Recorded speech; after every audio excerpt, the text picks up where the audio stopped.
Properly mention करती हूँ। तो लिपिड्स में सबसे पहला सिंपल लिपिड्स, जिसमें हमने कल क्लासिफिकेशन मेंशन किया था, ट्राइग्लिसराइड्स आते हैं और वैक्सेस आते हैं। तो सबसे पहले सिंपल लिपिड्स क्या होते हैं? तो सिंपल लिपिड्स वो लिपिड्स होते हैं जिनमें हमारे पास अल्कोहल होगा प्लस फैटी एसिड्स होंगे। तो अल्कोहल और फैटी एसिड्स मिलकर यहाँ पे कॉम्बिनेशन बना रहे हैं। तो simple lipids are made up of alcohol plus fatty acids.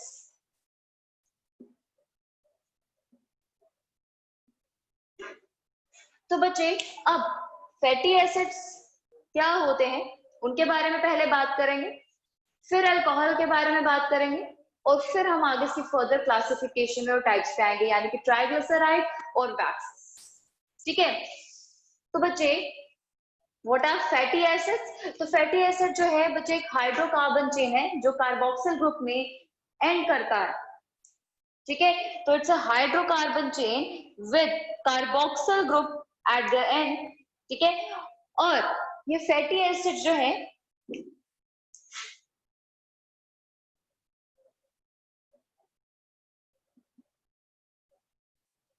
Hydrocarbon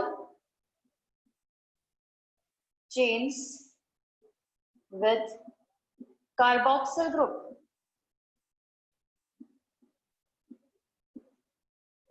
और बच्चे इसका फॉर्मूला आप इस तरीके से मेंशन कर सकते हो, RCOOH, COOH। तो R जो है वो डिनोट कर रहा है वेरिएबल ग्रुप को, जो कि बता रहा है हमारे पास चेन जो है उसमें कार्बन नंबर वेरिएबल हो सकते हैं। ठीक है। तो सिमिलर और डिफरेंट फैटी एसिड्स आपको डिफरेंट लिपिड्स के केस में देखने को मिलेंगे।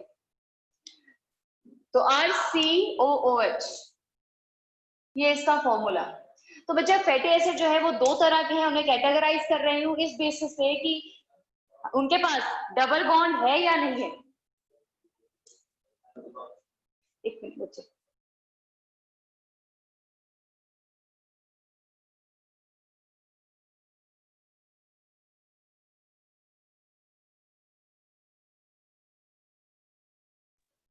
तो बच्चे हमारे पास फैटी एसिड्स दो तरह के हैं इस बेसिस पे कि उनके पास बॉन्ड कौन से हैं, सिंगल बॉन्ड है या डबल बॉन्ड भी है।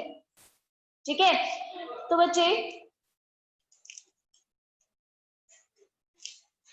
we have two particular categories, two types। सबसे पहला टाइप है सैचुरेटेड फैटी एसिड्स। तो मतलब वो हाइड्रोकार्बन चेन जो हाइड्रोजन से सैचुरेटेड रहेगा, और हाइड्रोजन से सैचुरेशन होने के लिए जरूरी है कि उसमें डबल बॉन्ड्स कम हो। जितने डबल बॉन्ड्स होंगे उतने कम हाइड्रोजन प्रेजेंट रहेंगे। दूसरा है अनसैचुरेटेड फैटी एसिड्स।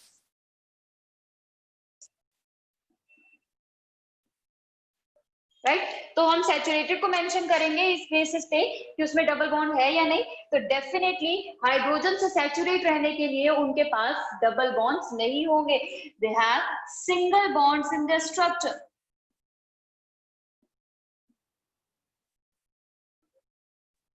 ठीक है। और अनसैचुरेटेड फैटी एसिड्स में दे हैव वन और मोर डबल बॉन्ड्स। तो एक या एक से ज्यादा डबल बॉन्ड्स हो सकते हैं।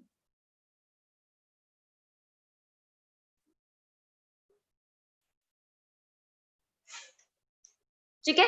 अब एग्जाम्पल की बात करूं, ये एग्जाम्पल जो है हम फर्दर यूज करने वाले सैचुरेटेड के केस में। We have palmitic acid and stearic acid.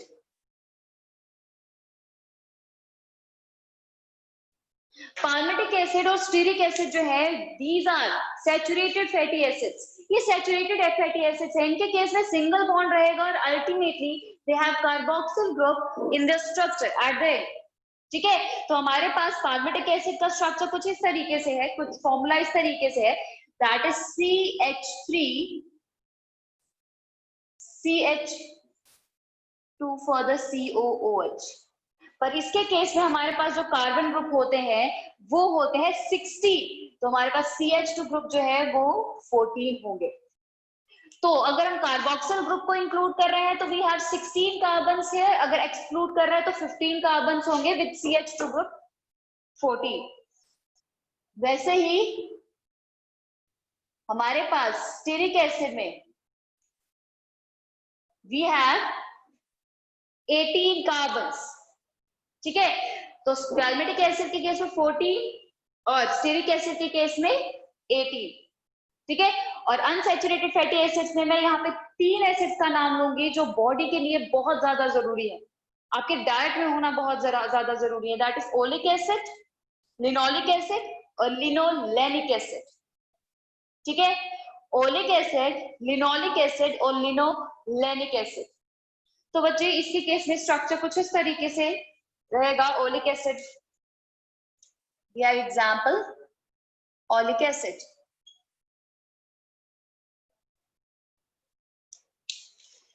Oleic acid CH3 CH2 7 molecules with CH, then double bond CH CH2 again 7 molecules CH3.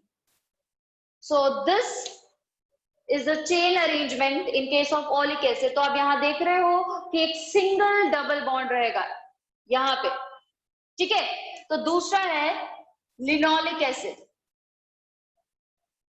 Linoleic acid with 2 double bonds।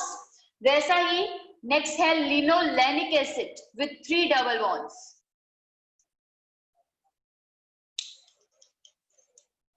Two double bonds in case of linoleic acid and 3 double bonds। बच्चे एक और fatty acid है जो कि बहुत ज्यादा confusion cause कर सकता है आपको कॉम्पिटिटिव में, उसका नाम है एरेकिडोनिक एसिड। मैं यहाँ पे मेंशन कर रही हूँ अनसैचुरेटेड के केस में एरेकिडोनिक एसिड, ARACHIDONIC, एरेकिडोनिक एसिड।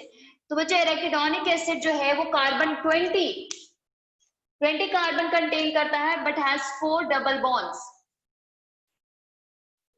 और बच्चे वैसा ही एराकिडोनिक एसिड जो कि एक अनसैचुरेटेड फैटी एसिड है जिसमें एक या एक से ज्यादा डबल बॉन्ड होते हैं। तो बच्चे एराकिडोनिक एसिड अनसैचुरेटेड फैट है, लेकिन इससे सिमिलर नेम भी है हमारे पास एक जो कि सैचुरेटेड फैटी एसिड होगा, दैट इज एराकिडिक एसिड। एराकिडोनिक नहीं, एराकिडिक एसिड, वो भी कार्बन 20 मॉलिक्यूल होता है, 20 कार्बन मॉलिक्यूल है, बट उसके केस में हमारे पास एक भी डबल बॉन्ड नहीं होता, ठीक है। तो मेंशन कर देती यहीं पे ताकि आपके लिए इजी रहे। एराकिडिक एसिड, एराकिडोनिक नहीं है, एराकिडिक एसिड है, ठीक है। तो ये है हमारे पास सैचुरेटेड और अनसैचुरेटेड फैटी एसिड्स। तो बच्चे हमारे पास जैसे मैंने कहा अनसैचुरेटेड फैटी एसिड को स्टार्ट करने से पहले कि ये बहुत ही ज्यादा एसेंशियल है और हमारी डाइट में होना जरूरी है। तो बच्चे आप ओलिक एसिड, लिनोलिक एसिड और लिनोलेनिक एसिड देख रहे हो। तो बच्चे 3 ऐसे फैटी एसिड्स ऐसे हैं कि अगर हमारी डाइट में ना हो तो हमारी बॉडी ये सिंथेसाइज नहीं कर सकती, लेकिन ये palmitic, stearic acid, arachidonic acid ही हमारी बॉडी इजीली सिंथेसाइज कर सकती है। So oleic acid, linoleic acid और लिनोलेनिक एसिड, ये 3 फैटी एसिड्स ऐसे हैं जो बॉडी के लिए एसेंशियल है and are categorized under essential fatty acids. तो बच्चे जब भी आप ऑयल्स की बात करते हो तो बच्चे उसके केस में ऑयल्स या घी कुछ भी, कोई फैटी एसिड की बात कर रहे हो तो हमेशा ऑयल में मेंशन किया जाता है, कॉमर्शियली भी मेंशन किया जाता है, that is it is rich in PUFA और MUFA. PUFA means poly unsaturated fatty acids, जो कि हमें बताता है कि इस ऑयल में मल्टीपल अनसैचुरेटेड फैटी एसिड्स हैं जो कि हमारी हेल्थ के लिए अच्छे हैं, ठीक है। वो हमें एसेंशियल फैटी एसिड्स भी प्रोवाइड करेंगे, साइमल्टेनियसली हमारी बॉडी में उनकी रिक्वायरमेंट भी पूरी होगी, साइमल्टेनियसली वो हेल्दी भी है। पर सैचुरेटेड फैटी एसिड जो है बच्चे वो हमारे लिए कंपैरेटिवली लेस हेल्दी होते हैं as compared to unsaturated fatty acids. और आपने खुद देखा होगा डॉक्टर्स जो है वो मोस्टली अनसैचुरेटेड फैटी एसिड्स यानी कि ऑयल्स रिकमेंड करते हैं as compared to the saturated fatty acids, क्योंकि सैचुरेटेड फैटी एसिड जो है they are solid at room temperature,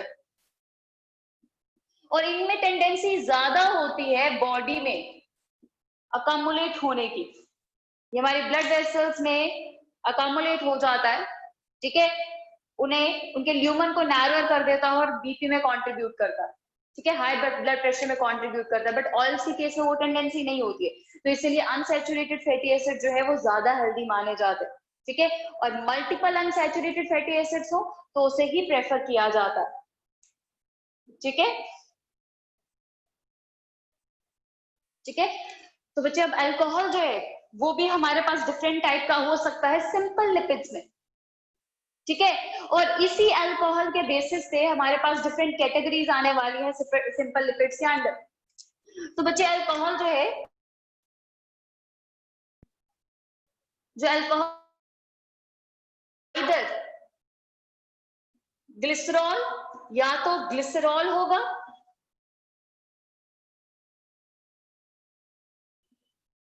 ठीक है, और दूसरा अदर देन ग्लिसरॉल, और अदर देन ग्लिसरॉल। तो मतलब एक ग्लिसरॉल को हम एक स्टैंडर्ड मानते हुए चलते हैं और उसी के बेसिस पे फर्दर कैटेगराइजेशन करते हैं। या तो ग्लिसरॉल होगा या तो ग्लिसरॉल के अलावा कोई और अल्कोहल। तो सिंपल लिपिड्स में जिसमें अल्कोहल और फैटी एसिड्स होते हैं, फैटी एसिड जिसके बारे में हम बात कर चुके, तो अब अल्कोहल जो है अगर वो ग्लिसरॉल है तो उसके केस में उस सिंपल लिपिड को न्यूट्रल लिपिड्स कहा जाता है, जिसके अंदर हम स्टडी करेंगे ट्राइग्लिसराइड्स। ट्राइग्लिसराइड्स जो मैंने पहली कैटेगरी मेंशन की थी जो कि न्यूट्रल लिपिड्स का हिस्सा है। तो वो सिंपल लिपिड्स जिसमें अल्कोहल, फैटी एसिड्स की बात नहीं करेंगे, फैटी एसिड्स के बेसिस पे अनसैचुरेटेड या सैचुरेटेड फैटी एसिड्स होते हैं, ठीक है, जो कि अकॉर्डिंगली सिंपल लिपिड को फैट या ऑयल बनाएंगे। अब दूसरा अल्कोहल है, यानी कि अगर ग्लिसरॉल है तो वो न्यूट्रल लिपिड होगा, अगर कोई ग्लिसरॉल नहीं है उसके अलावा कोई और अल्कोहल है तो उसे वैक्सेस कहेंगे। तो वैक्सेस वो सिंपल लिपिड्स होते हैं जिसमें अल्कोहल जो है वो ग्लिसरॉल नहीं होता, और अगर ग्लिसरॉल है अल्कोहल तो वो न्यूट्रल लिपिड के अंदर आ जाएगा, ठीक है। तो बच्चे सबसे पहले न्यूट्रल लिपिड्स की बात करेंगे, न्यूट्रल लिपिड्स की हेल्प से स्टडी करेंगे कि फैट का स्ट्रक्चर और एक बेसिक लिपिड का स्ट्रक्चर कैसा होता है। तो बच्चे वो बेसिक लिपिड जो है वो बना होगा, यानी कि न्यूट्रल लिपिड जो है वो बना होगा ग्लिसरॉल और फैटी एसिड के साथ। जो फैटी एसिड जो है वो या तो सैचुरेटेड हो सकता है या तो अनसैचुरेटेड हो सकता है, ठीक है, बट न्यूट्रल के केस में अल्कोहल जो है वो ग्लिसरॉल ही रहेगा। तो first category of simple lipid that is neutral lipids. तो neutral lipids are simple lipids which contains alcohol, that is glycerol and fatty acid, ठीक है। तो glycerol plus fatty acids,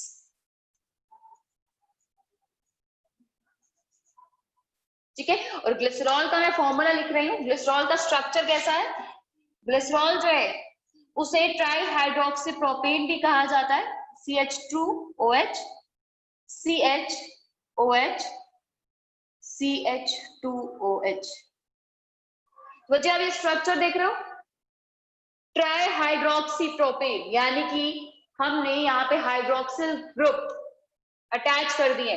तो प्रोपेन का स्ट्रक्चर दोबारा से रिकॉल करेंगे और उसके साथ हाइड्रोक्सिल ग्रुप जो है उसको सब्स्टिट्यूट करना, ठीक है। तो further this is try hydroxy propane. तो ग्लिसरॉल जो है उसे ट्राई हाइड्रोक्सी प्रोपेन भी कहा जाता है, ठीक है। और फैटी एसिड का केस हमने बात की थी, it is represented as RCOOH, right. तो बच्चे एक न्यूट्रल लिपिड का स्ट्रक्चर बनाते हैं यहाँ पे। तो बच्चे न्यूट्रल लिपिड के केस में we have the structure glycerol CH2OH, right.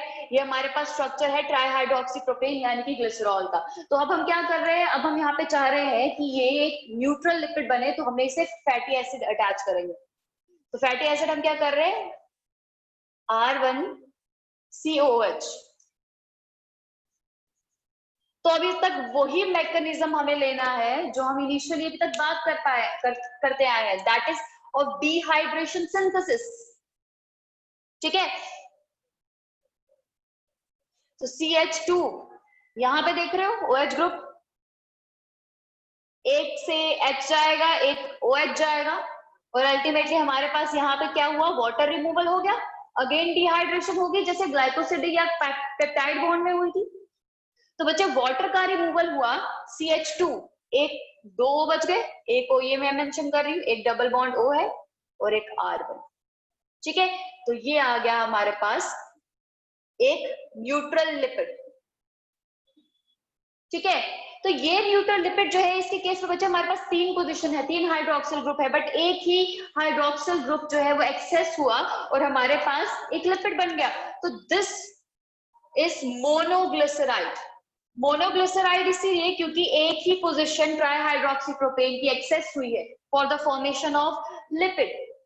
पर अगर हमें दोनों भी एक्सेस कर ले तो सेम तरीका होगा, ठीक है, सेम मैकेनिज्म होगा। तो हमारे पास अगर तीनों पोजीशंस एक्सेस की जाती हैं और हमारे पास न्यूट्रल लिपिड बनता है तो वो इस तरीके से बनेगा, CH2O R1, CH2O C double bond O R2, CH2O C double bond O R3। तो आप देख रहे हो उसमें तीनों केसेस में फैटी एसिड अटैच हो गए। ऑब्वियसली अगर तीन फैटी एसिड तीन पोजीशंस पे अटैच हो रहे हैं तो तीन वाटर मॉलिक्यूल्स रिलीज होंगे। तो बच्चे ट्राइग्लिसराइड के फॉर्मेशन के दौरान तीन वाटर मॉलिक्यूल्स रिलीज होते हैं और हमारे पास बनते हैं एक ऐसे बॉन्ड जो कि लिपिड बनाएंगे, और इस बॉन्ड को ईस्टर बॉन्ड कहा जाता है। So this triglyceride has 3 Easter bonds.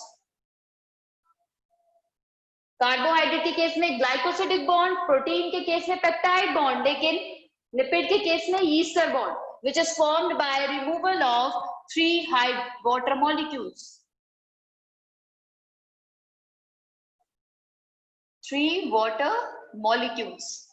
तो ट्राइग्लिसराइड जो है उसके लिए 3 वाटर मॉलिक्यूल्स रिमूव होते हैं, डाई के लिए 2 और मोनोग्लिसराइड के लिए 1। तो इस तरीके से हमारे पास मेन न्यूट्रल लिपिड यानी कि ट्राइग्लिसराइड की फॉर्मेशन होती है। और R1, R2 और R3 अकॉर्डिंगली ये वेरिएबल स्ट्रक्चर्स है। कोई भी लिपिड, कोई भी फैटी एसिड हो सकता है, पाल्मिटिक हो सकता है, स्टीरिक हो सकता है, ऑलिक एसिड हो सकता है। अगर अनसैचुरेटेड फैटी एसिड जुड़ रहे हैं मेनली तो हमारे पास ये स्ट्रक्चर बनेगा अनसैचुरेटेड फैट, अनसैचुरेटेड लिपिड। अगर कोई सैचुरेटेड फैटी एसिड जुड़ रहा है तो ये स्ट्रक्चर जो है वो सॉलिड होगा रूम टेम्परेचर पे और हम इन्हें सैचुरेटेड फैट कहेंगे, ठीक है। तो ये है हमारे पास पहला सिंपल लिपिड यानी कि न्यूट्रल लिपिड जिसमें ग्लिसरॉल होता है एज एन अल्कोहल, ठीक है। इसके बाद हम बात करेंगे वैक्सेस की, वो वैक्सेस जिसमें ग्लिसरॉल नहीं होगा यानी कि ये कंपोनेंट नहीं होता। सिर्फ एग्जांपल्स करनी है उसकी, ठीक है। Now next waxes. तो बच्चे वैक्सेस जो है जो वो लिपिड्स है जिसके केस में हमारे पास ग्लिसरॉल नहीं होता। तो बच्चे वैक्सेस जो है उसमें हम ट्राइग्लिसराइड कंसेप्ट की बात नहीं करेंगे। तो वैक्सेस जो है इसके केस में हमारे पास मोनोग्लिसराइड्स ही बनते हैं। तो it has other than alcohol should be other than glycerol and these are monoglycerides. इनके केस में मोनोग्लिसराइड अरेंजमेंट ही बनता है, ठीक है। तो ये मोनोग्लिसराइड्स हैं। तो इसमें एग्जांपल्स की अगर मैं बात करूं तो एग्जांपल है हमारे पास बी वैक्स जिसे हेक्साकोसाइल पाल्मिटेट भी कहा जाता है। तो एग्जांपल इज बी वैक्स। आपने हनी बी के केस में बी वैक्स की बात की होगी, दैट इज हेक्साकोसाइल पाल्मिटेट।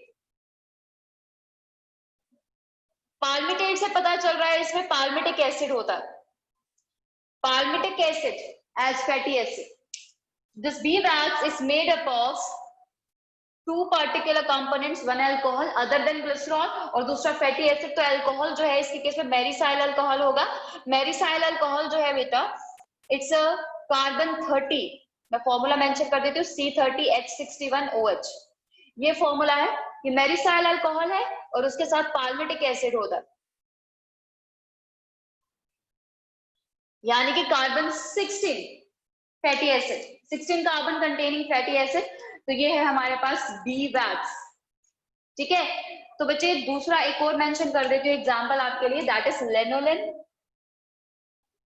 लेनोलिन जो है वो वूल वैक्स है, एनिमल की वूल में होता है ताकि उन्हें एक बेसिक इंसुलेशन और हीट प्रोवाइड हो सके।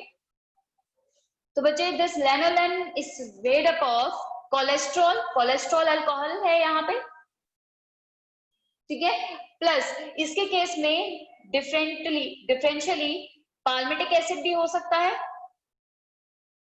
इसमें स्टीरिक एसिड भी हो सकता है एज फैटी एसिड्स, और ओलिक एसिड, ये तीनों में से कोई भी एसिड पाया जा सकता है, फैटी एसिड पाया जा सकता है। तो lanolin and bee wax, these are the two examples under waxes जिसके केस में हमारे पास अल्कोहल जो है वो ग्लिसरॉल नहीं होगा, ठीक है। तो ये हो गया हमारे पास सिंपल लिपिड्स।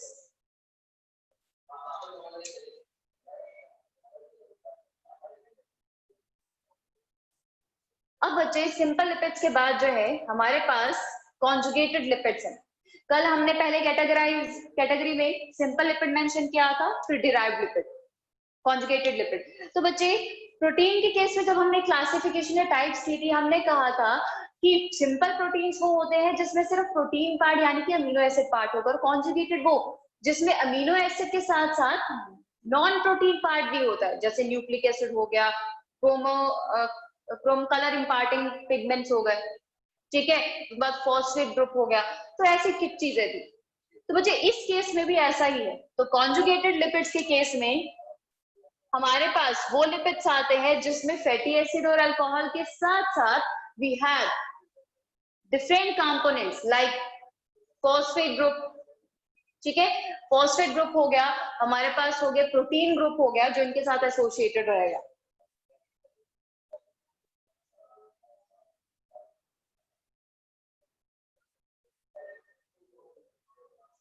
तो बच्चे कॉन्जुगेटेड लिपिड्स को कंपाउंड लिपिड्स भी कहा जाता है, and these are those lipids which have differential groups other than lipid group, so contains other than lipid component in their structure.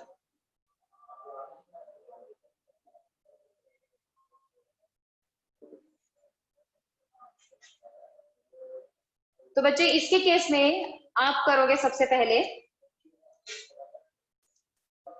Phospholipids.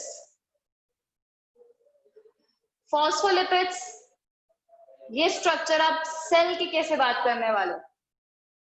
कल हमने बात की थी लाइपोप्रोटीन की, है ना, लाइपोप्रोटीन जो कि एक कॉन्जुगेटेड लिपिड, कॉन्जुगेटेड प्रोटीन है, कॉन्जुगेटेड लिपिड भी कह सकते हैं।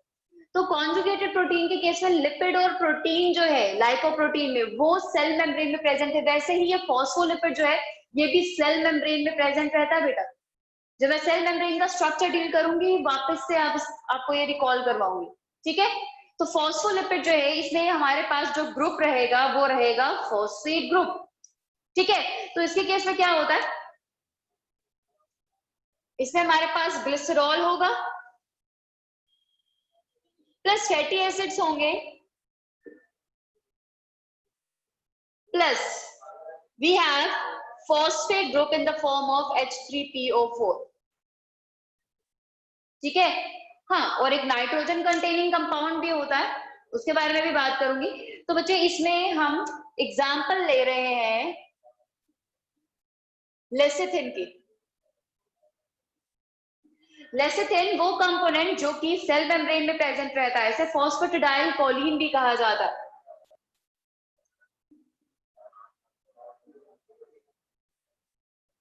टिडाइल कोलिन स्ट्रक्चर कुछ इस तरीके से रहेगा, ग्लिसरॉल है तो 3 कार्बन्स, और फर्स्ट 2 कार्बन्स में अकॉर्डिंगली जैसा फैटी एसिड में अरेंजमेंट है नॉर्मल वैसा ही रहेगा, बट लास्ट ग्रुप जो है इसके केस में यहाँ पे चेंज आएगा। इसमें केस में क्या होगा, पहले हमारे पास फॉस्फेट ग्रुप होगा लाइक दिस, ये आ गया फॉस्फेट ग्रुप। उसके बाद लेसिथिन के केस में हमारे पास नाइट्रोजनस ग्रुप आएगा CH2 N पॉजिटिव, और फर्दर CH3 ग्रुप जुड़े रहे होंगे या लास्ट में, तो ये नाइट्रोजन कंटेनिंग कंपाउंड भी आ गया। तो लेसिथिन जो है वो हमारे सेल मेम्ब्रेन में प्रेजेंट रहता है। आपने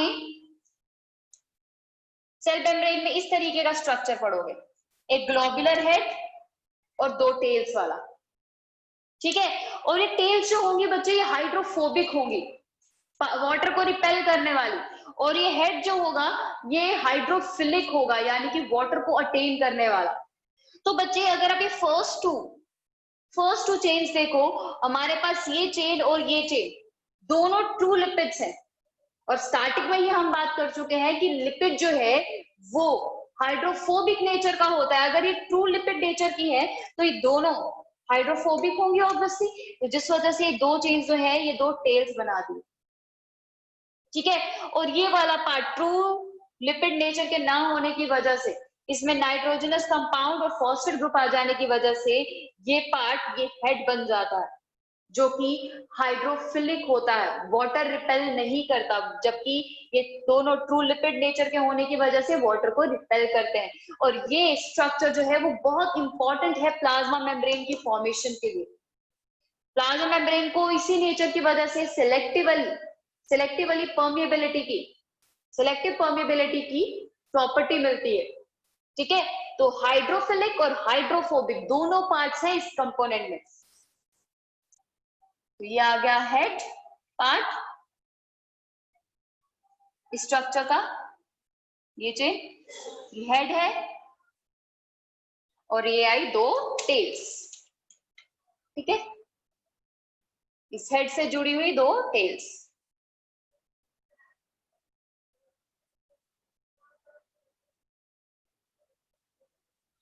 तो this is the structure of phospholipid यानी कि लेसिथिन, ठीक है। तो लेसिथिन है इसके केस में।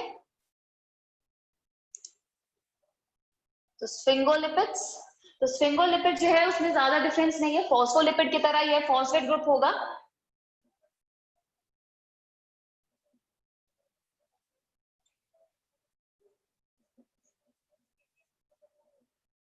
तो sphingolipid has sphingosine plus fatty acids plus phosphate group।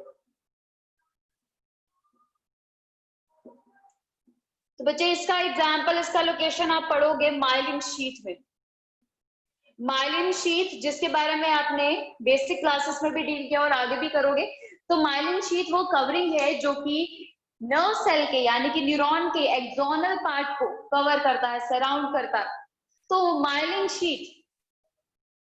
Sheet वो फैटी लेयर जो एक्सॉन को कवर करता है यानी कि न्यूरॉन के लॉन्ग ब्रांच को कवर करता है, वो स्फिंगोलिपिड कंटेन करता है बेटा हमारे पास, ठीक है। उसके बाद हमारे पास नेक्स्ट है ग्लाइकोलिपिड। तो ग्लाइकोलिपिड में हमारे पास शुगर होता है, ठीक है, जैसे हो गया गैलेक्टोज। तो ग्लाइकोलिपिड जो है बच्चे वो हमारे ब्रेन में प्रेजेंट रहता है, दैट इज व्हाइट मैटर, ठीक है। व्हाइट मैटर में हमारे पास कुछ बेसिक स्ट्रक्चर्स होते हैं, दैट इज सेरिब्रोसाइट्स, ठीक है, और गैंग्लियोसाइट्स। तो बच्चे उस केस में हमारे पास ये प्रेजेंट रहेगा। तो ग्लाइकोलिपिड्स, लाइपोप्रोटीन्स हम कर चुके हैं तो हम यहां मेंशन नहीं करेंगे, ठीक है। तो glycolipids have carbohydrates in conjugation like glucose और galactose, ठीक है। तो एग्जाम्पल है सेरिब्रोसाइट्स इन व्हाइट मैटर एंड गैंग्लियोसाइट्स। यहाँ पे प्रेजेंट होते हैं ग्लाइकोलिपिड्स। तो this is all about conjugated lipids. और फाइनली हमें करने हैं डिराइव्ड लिपिड्स। तो बच्चे finally we have derived lipids, third part।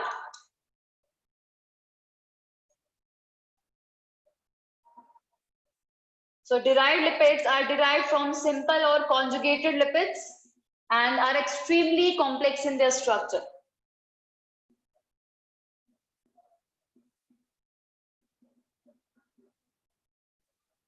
and derived from simple or conjugated lipids.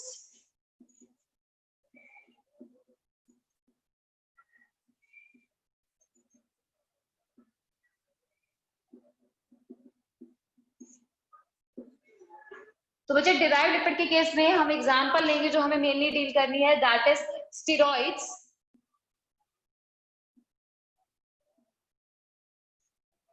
तो बच्चे स्टेरॉइड जो है उनमें एक मेन स्ट्रक्चर होता है, एक रिंग अरेंजमेंट होता है जो हर स्टेरॉइड में के स्ट्रक्चर में प्रेजेंट रहेगा, दैट इज साइक्लोपेंटेनो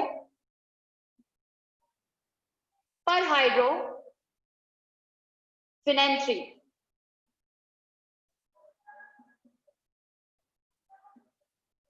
ये उस रिंग अरेंजमेंट का नाम है जो कि आपको स्टेरॉइड्स के केस में दिखेगा। तो स्टेरॉइड्स में एक बहुत इंपॉर्टेंट अल्कोहलिक स्टेरॉइड है, अल्कोहलिक स्टेरॉइड को स्टेरोल्स कहा जाता है बेटा, मेंशन कर देती हूँ, अल्कोहलिक स्टेरॉइड्स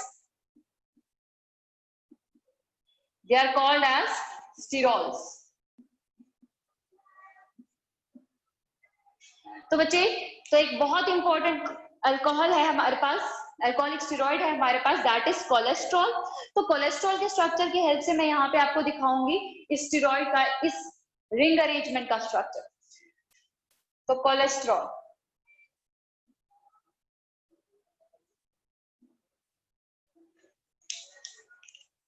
तो अब एक बार स्ट्रक्चर ड्रॉ करते हैं। तो बच्चे स्टेरॉइड का जो मेन स्ट्रक्चर है वो इन 4 रिंग लाइक स्ट्रक्चर की वजह से होता है। इस रिंग लाइक स्ट्रक्चर, ये रिंग लाइक स्ट्रक्चर हर एक स्टेरॉइड में रहेगा, बस उसके साथ कौन कौन सी साइड चेन्स हैं उस पे डिपेंड करता है कि स्टेरॉइड का नेचर क्या होगा और वो कौन सा स्ट्रक्चर है। अगर अल्कोहलिक ग्रुप है तो वो डेफिनेटली वो स्टेरॉइड एक स्टेरॉल है, ठीक है। और अल्कोहलिक ग्रुप के साथ कोलेस्ट्रॉल के केस में या बाकी स्टेरॉल्स के केस में कुछ साइड चेन्स होती है और इन साइड चेन्स में वेरिएशन की वजह से हमारे पास अलग अलग स्टेरॉल्स मिलते हैं हमें। तो हमारे पास कोलेस्ट्रॉल के केस में एक ये ग्रुप और ये है पूरी साइड चेन, ठीक है। तो ये बन गया हमारे पास कोलेस्ट्रॉल का स्ट्रक्चर, ठीक है। तो अगर आप इसको लेबलिंग करनी हो तो लेबलिंग जो है वो यहाँ से स्टार्ट होगी, फर्स्ट कार्बन ये आएगा, ठीक है। तो first, second, third, fourth, fifth, यहाँ से 6, 7, 8, 9 और ये आया 10th पोजीशन, ठीक है। तो अभी तक इस तरीके से मेंशन किया, अब 11 जो है वो यहां से स्टार्ट होगा, ठीक है। ध्यान से देखेंगे, 11 जो है वो यहां से स्टार्ट होगा, 12, 13, 14, 15, 16, 17। तो ये हो गई हमारे पास चेन, ठीक है। और उसके बाद हम बाकी कार्बन्स को मेंशन करते हैं।